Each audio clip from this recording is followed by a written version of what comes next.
it's Marley from the Energy Boutique with your energy forecast for Wednesday, July 20th.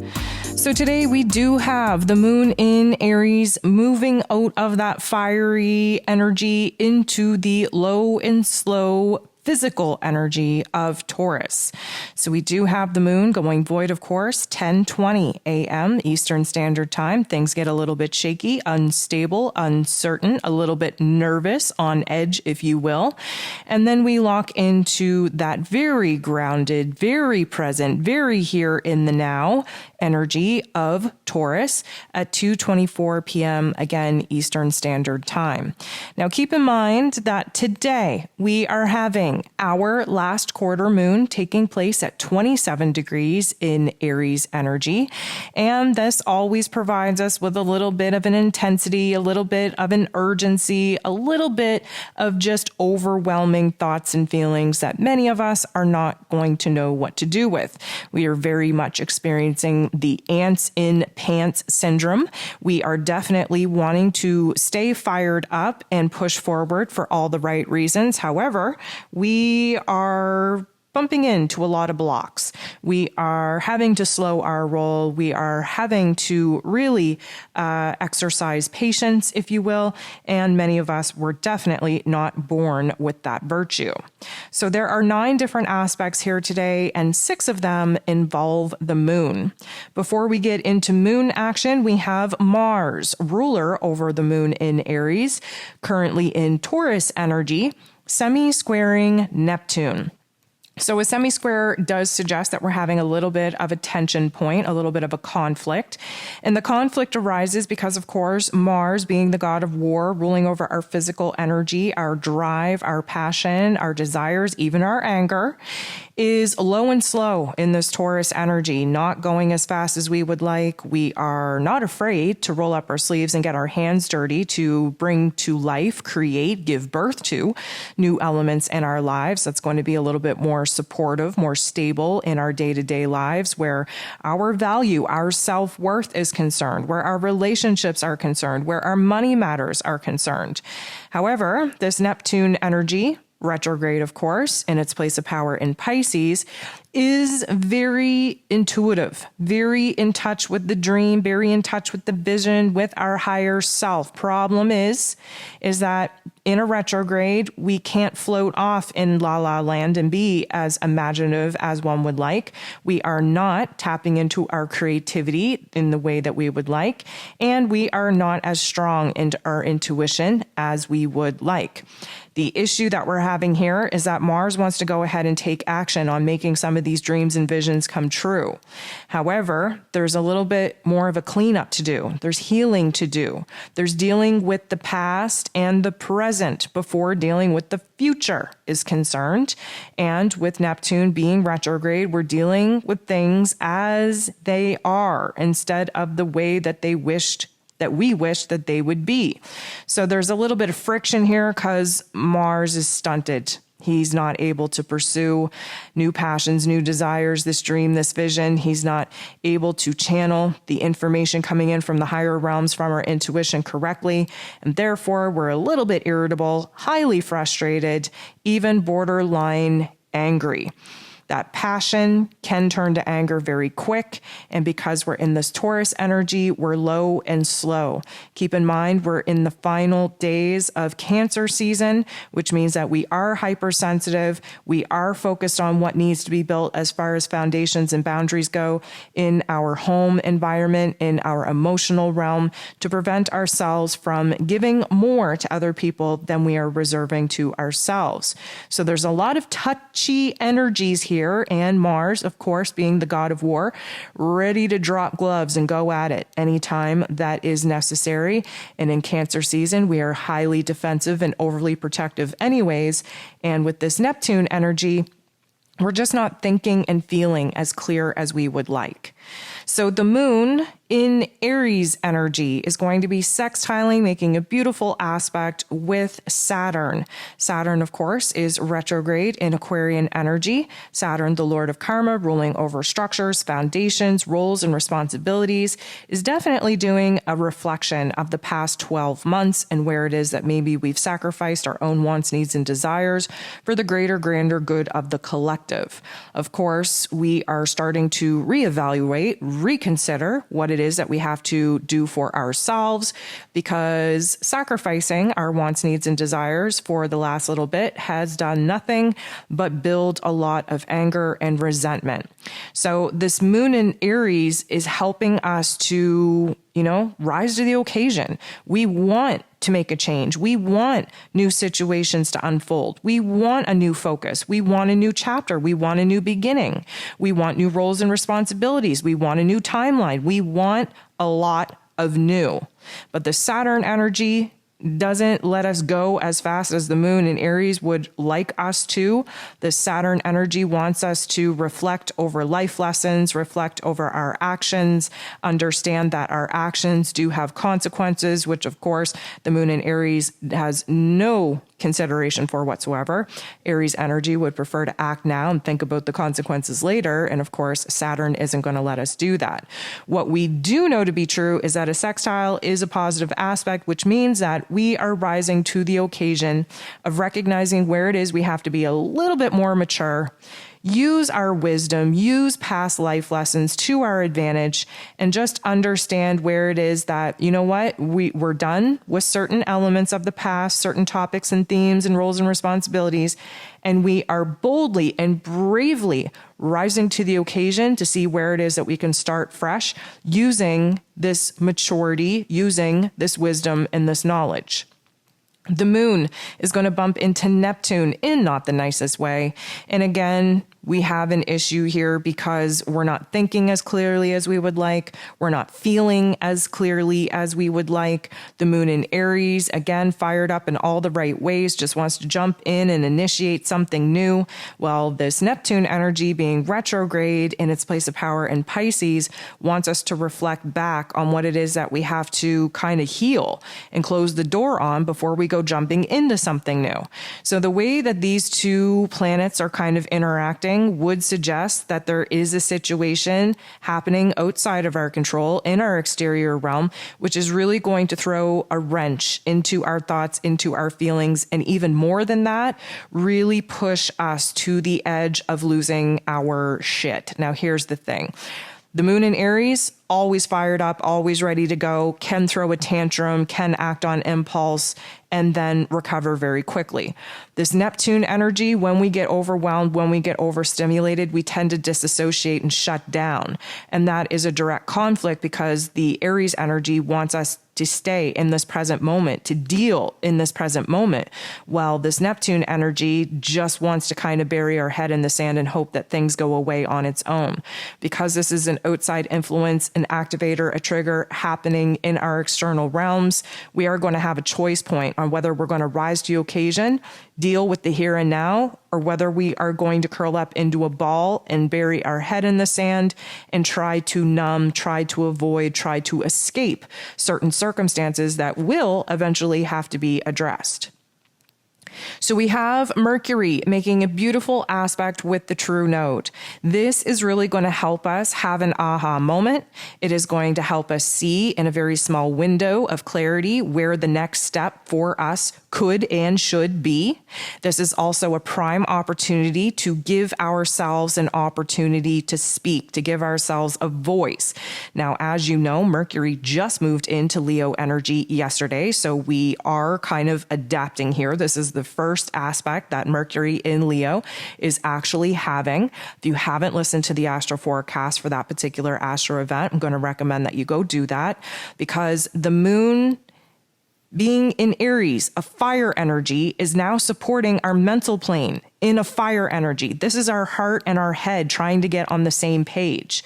And having Mercury be in Leo energy, a fire energy, is helping us to think big, to think grand, and to speak our truth, to roar, to actually be heard. So the true node is our soul's path. It's our destiny's path. It's where the direction that we got to be in order to get to our soul's evolution.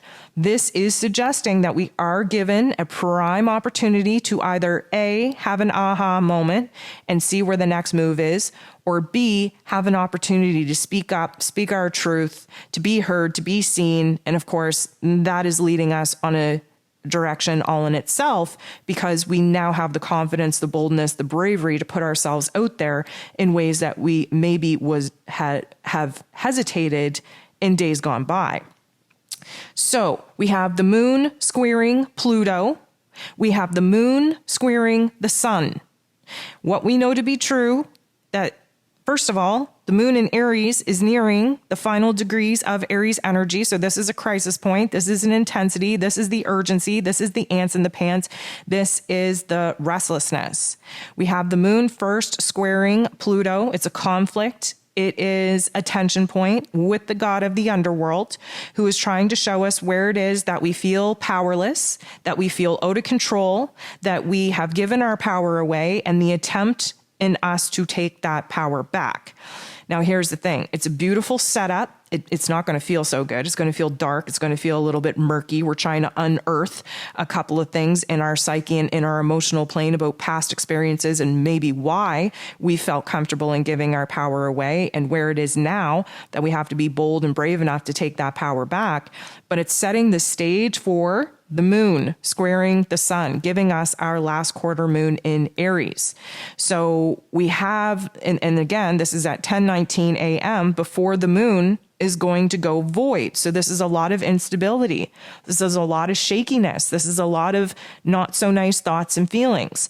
But what we're starting to do here is we're starting to see things from a different set of eyes, a different perspective.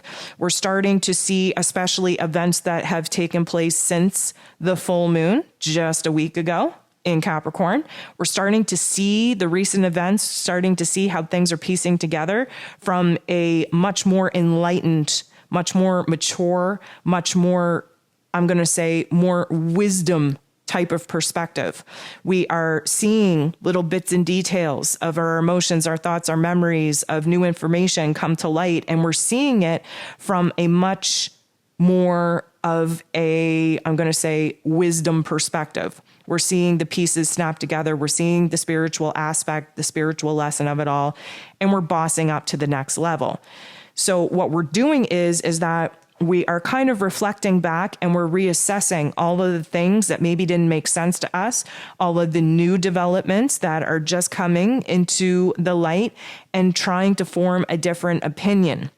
Now, the moon in Aries has no want, need, or desire to hold on to old elements. We want to start fresh, but we're having a little bit of a problem here because we're not getting off to the right kind of speed that this Aries energy would prefer to kind of move at. And so right now we're kind of feeling tense. We're all kind of conflicted. We're being torn. Our heart and our head is having a hard time staying on the same page for any amount of time. We're not able to be as active in taking action and making moves as we would like at this particular point in time. And of course, there's a lot of unearthing of information, of memories, of drama. May I remind you, we're still in Cancer season. There's a huge spotlight on the home, on the family dynamic, on the generational trauma and the healing that needs to go along with it. And you best believe, before we jump into Leo season here at the end of this week, that things are going to pop off in order for us to see things from a different perspective, in order for us to actually have the heartfelt conversations that we need to have to clear the air and put our own selves on a plane of understanding on where it is that we stand in other people's lives. So it's a very intense energy. And just as we have this last quarter moon, this is when the moon goes void.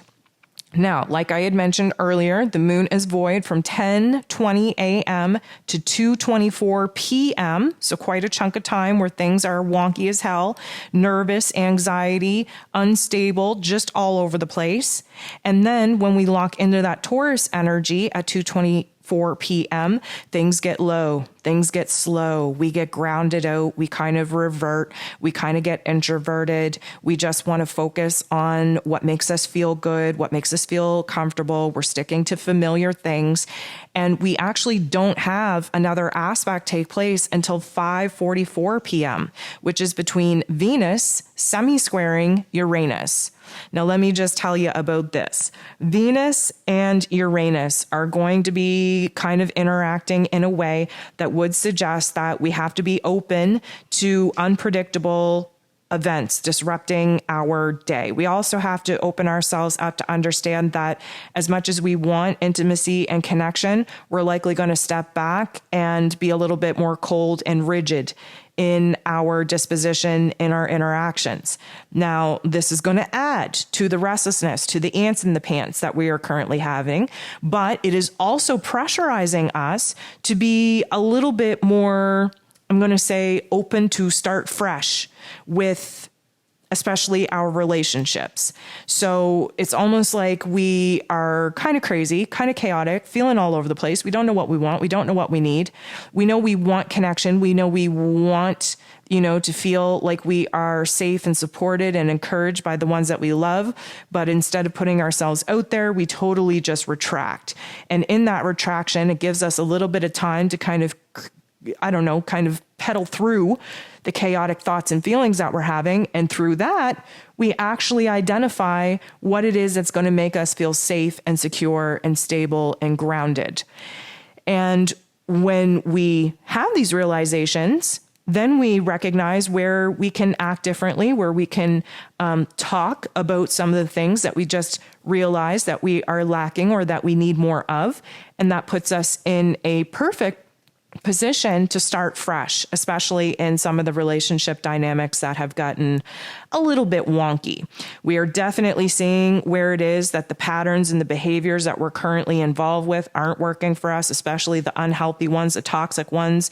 We really are starting to see where it is that we're blocking ourselves, where it is that we're kind of keeping some unhealthy situations alive, and having these realizations puts us in a perfect position to adopt new methods and to change and adapt very easily to trying something new. So the moon is going to go ahead and square Mercury. So this is our heart and our head being in a boxing ring, not agreeing at all. We have the moon now in Taurus that would prefer to just concentrate in this present moment. Concentrate on what makes us feel good. Just concentrate on the tried, tested, and true, the old, the familiar, the comfortable. Well, we have Mercury over here in Leo wanting nothing to do with that, right? If I was to give them energies or attitudes right now, the moon in Taurus wants us to be as introverted as possible and just kind of live in our little comfy cocoon. And Mercury over here is as outgoing as an extrovert could be, wants to socialize, wants to go out and have fun, wants new experiences, wants to be seen, wants to be heard. And these two energies obviously just are not jiving. Now, here's the thing. The moon in Taurus, again, just wants to keep things a little bit quiet, a little bit safe, a little bit stable, just kind of keep cozy, keep to ourselves. And this Mercury energy, just fresh in this bold and courageous and brave, fiery energy of Leo, wants to have some fun, wants to be creative, wants to entertain, wants to be entertained. And we're definitely not meeting in the middle. We're not compromising between our heart and our head here. What we're feeling is even more agitation, even more restlessness. This push and pull in our inner realm could even manifest and be projected outwardly onto other people in our personal relationships, because we're uncomfortable in our own being right now because there's too much going on, yet not enough, I'm going to say, visual reward of the changes in our physical realm that we want to be true, that we know to be true, are taking place in our inner realm. So we are going to wrap the day up with the moon sextile to Venus. So here's the thing. Venus is just fresh into Cancer energy. We're very emotional. We're very hypersensitive, a little bit passive aggressive. We're in love with love, but yet we feel very disconnected and lonely. We are kind of reminiscing. We're a little bit nostalgic. And the moon in Taurus, although wants to stick in this present moment, Venus rules over the moon in Taurus. So we have a little bit stronger of an emphasis here, trying to be content with oneself, but also kind of allowing ourselves to revisit past situations, past scenarios. Why? In order for us to reevaluate our worth, our value in the here and now. And sometimes we have to project ourselves and reflect over situations of the past to examine why we let certain things happen to us at that particular point in our life and learn from that on what it is that we will not allow to happen in the here and now to prevent such experiences from repeating themselves. But the moon and Venus, typically speaking, when they sextile, it does give us a little bit more of clarity on what it is that we want, need, and desire, especially emotionally, especially where relationships are concerned. Venus, of course, all about the relationships. And the moon in Taurus, very grounded. It's going to help us with this watery, emotional, intuitive insight coming in from the Cancer vibes that Venus is floating all up in. So this can be a very revealing time and can be a very, I'm going to say, joyous and pleasurable time for us to reach an aha moment, a moment of clarity on what it is that we actually want, need, and desire for ourselves and in our personal relationships.